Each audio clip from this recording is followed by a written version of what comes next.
What's up everyone, thank you so much for clicking on this video. My name is Chris, where I make fun reviews for movies and more, and this is going to be a special video because I forgot to tell you guys all about the classic movies that I watched in theaters in 2023. Now you heard me right, these are movies that aren't new at all. These are movies that have been out for years. I mean, some of these are going on their 20th, 30th, 50th anniversary. So in the theaters, they re-released them, and some of them actually in 3D format. Now, 4 of these movies are actually my first time watch of watching these movies, and I got the chance to watch them in theaters. So like all my movie reviews, these will be spoiler free. And I'm considering this video a movie review video because I do want to rate each of these movies. And if you've been watching my channel for a while, or if you're new here, my channel is very casual. I like to keep my rating system very, just very casual, as if you're talking with a friend. So it goes hype, vibe, chill, and trash, as in great, good, okay, and bad. Very straightforward. Even if you're thinking about school, right? You get A grade, B, C, and D. Let's keep it real. Anything below a D, an F, is like a D. It's pretty bad. And trash, we all know trash is trash.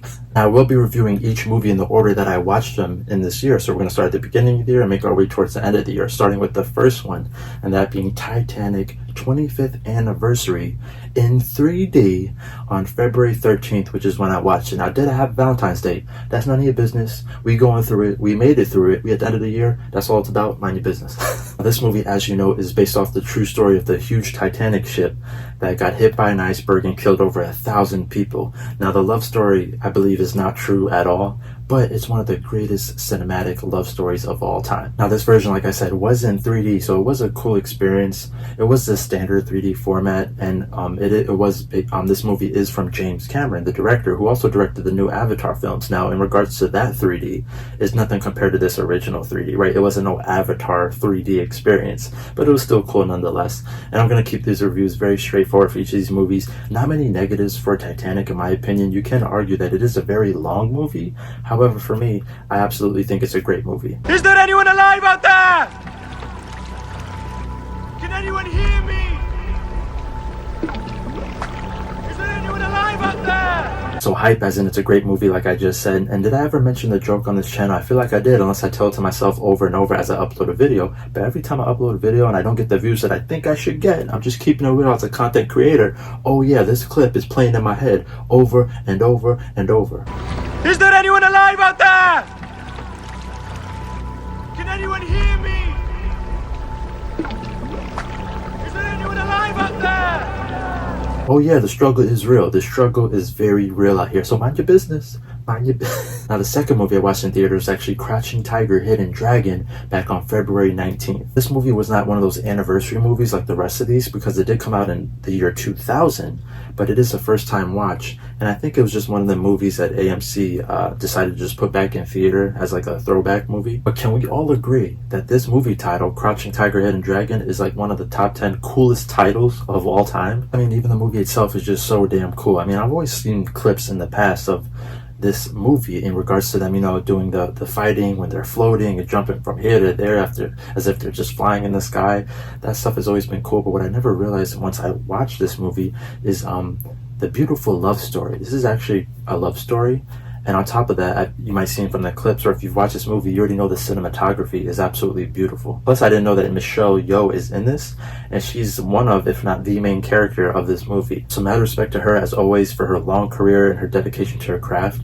And another actress I have to give a shout out to is the actress that played the villain in Rush Hour 2. She's actually also in this movie. The plot of the story is pretty much how this special sword is stolen, and throughout the movie they try to get that sword back, they try to retrieve it back, and on top of that you have all this mysterious stuff going on. But that's pretty much the basis of this story. And although I love the previous pros that I just mentioned, such as the dramatic love acting, in regards to the cinematography on top of that, I feel like with this movie, you could argue that there was like a pacing issue. In regards to me, it felt like the pacing could have been a little better in regards to this movie in my experience.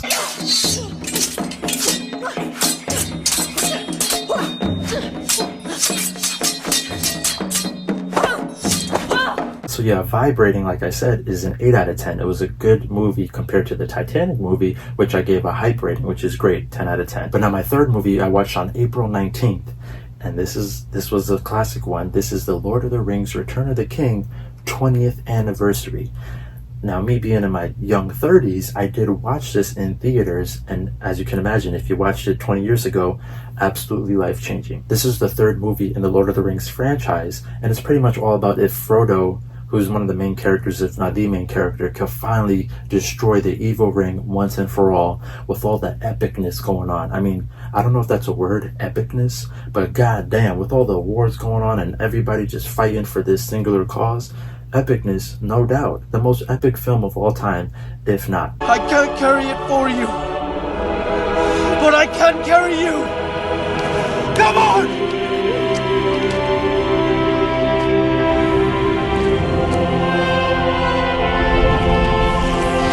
I'm gonna give you guys a quick hot topic, right, or a hot issue, or hot whatever. Like, this is my opinion here, but even though this third movie, Return of the King, is the most successful movie of all time in regards to these Oscar wins, I mean, oh my god, they went undefeated that night, like 13 for 13 awards, and definitely worthy of that, absolutely. But I might be one of the few people that might love the first one, Fellowship of the Ring, just a little bit more, just saying, just a little bit more. Now, my fourth movie was back on April 28th, and this is very similar to Lord of the Rings. It was the 40th anniversary of Star Wars Return of the Jedi. And just like that movie, absolute blast watching this in theaters. And for me, the first time, obviously, because this was 40 years ago. So as you're well aware, this is the final conclusion to George Lucas's Skywalker saga, when we have Luke Skywalker doing his best to finally bring balance to the Force with Darth Vader. Now, if you know, you know. I'm not going to spoil it because you never know who's watched what nowadays. But for me, watching this in theaters for the first time ever, absolute blast. You failed, Your Highness. I am a Jedi, like my father before me. So be it. So Lord of the Rings and Star Wars, definitely one of the biggest franchises of all time, and definitely my favorite. So for me, they're absolutely great movies. But now here where things get a little interesting for this video. My fifth movie I watched on July 12th, and this was actually Castle in the Sky. This is an animation movie from one of the greatest animation studios of all time, and this is Studio Ghibli. Now this movie, I believe it was their first movie ever for the studio back in 1986, and for this movie, Castle in the Sky, in the theaters, this was their 35th anniversary edition, and I also did watch this in Japanese. So movies like that, it's kind of have to like get ready for it and, you know, get ready to read a lot, right? But it was definitely an interesting experience. The plot of the movie is very straightforward, with a boy and a girl with a magic crystal and how they must race against pirates and foreign agents in search for a legendary floating castle. What made me want to watch this movie is actually the soundtrack I listened to prior, just randomly, since Studio Ghibli not only makes some of the best animation and storytelling, but also some of the best music, which is what I loved most about this film. But since this film was back in the 80s, I mean, over the years, over the decades, they definitely made improvements in regards to their storytelling and animation. So although this was their first film, I do think they could have made improvements in regards to the storytelling and animation, because now some of these films are like absolutely beautiful and amazing. But for me, in this film, their first studio film, Castle in the Sky, I would definitely say it was a good film.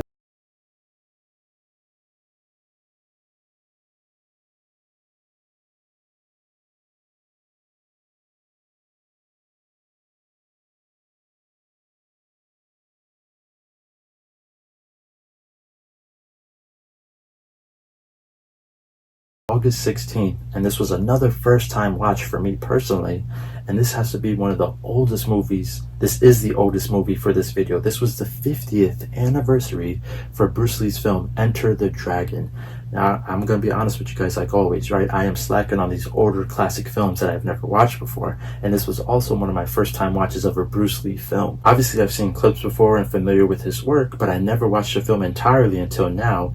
And wow, this film was absolutely kick-ass awesome from start to finish. The plot follows three characters that go on this island for different reasons, but then end up in an unexpected fighting tournament, which changes their lives forever. So one of my favorite movies from the 90s was the first Mortal Kombat movie, and after watching Enter the Dragon, I could see that movie was definitely inspired, because Enter the Dragon definitely reminded me of that type of fighting movie in regards to the island and the fighting tournament. But I guess for Enter the Dragon, some negatives you can argue is that yes, there probably is some pacing issues, like some of these other films I mentioned. There's definitely pacing issues going on, because it's an older movie, right? Like, pacing could always be better in regards to the editing and the storytelling.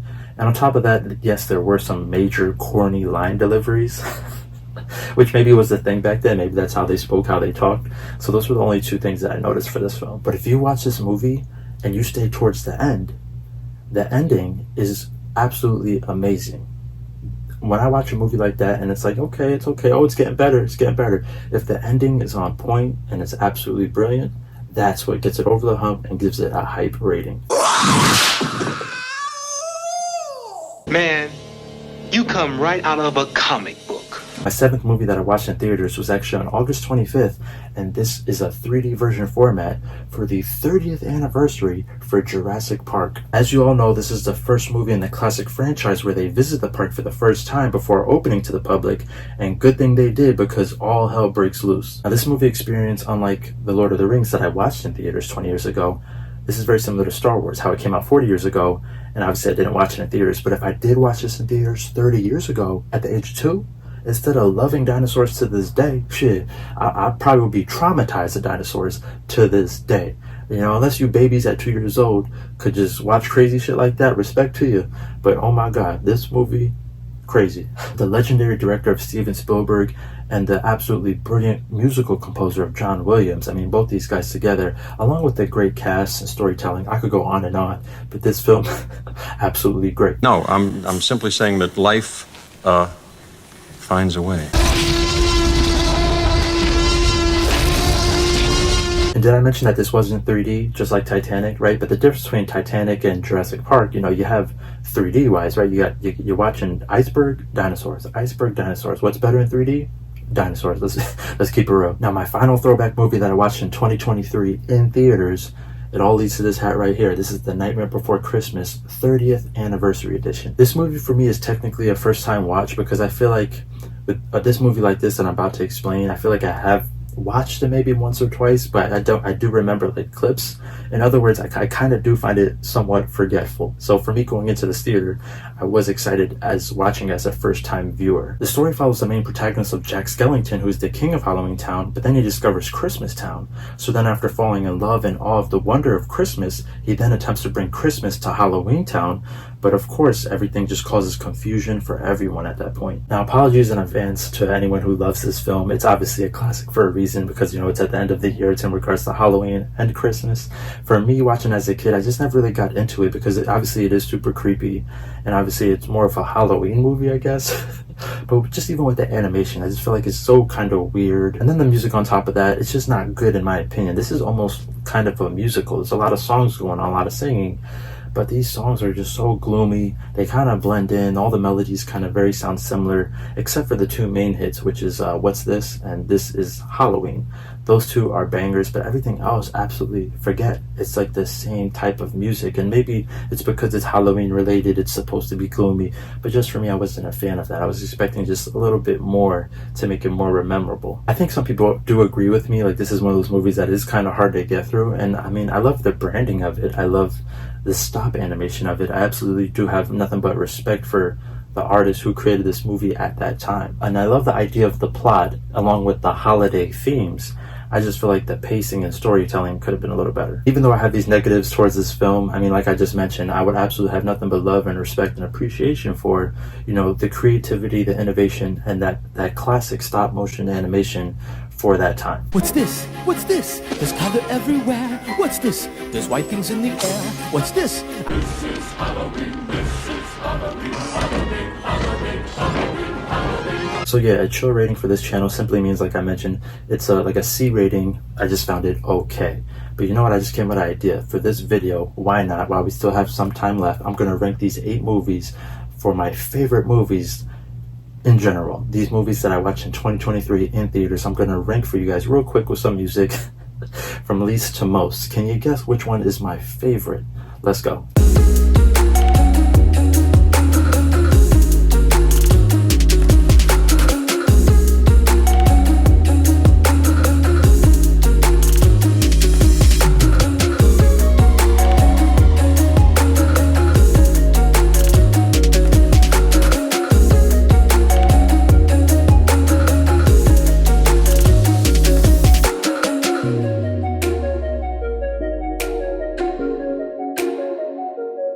So let me know down in the comments which one of these movies is your all-time favorite. I think this was an absolute great hype year for movies, specifically re-releases in theaters in 2023. I would have loved to make separate videos in regards to all these classic movies. That was my plan, but you guys know how it is throughout the years, ups and downs. You kind of need to balance your time wisely. But if I were you guys going forward into the new year or just every year onward, if you love going to the theater, just check out your local theater's app, because they'll let you know which movies are actually at that theater or coming to that theater.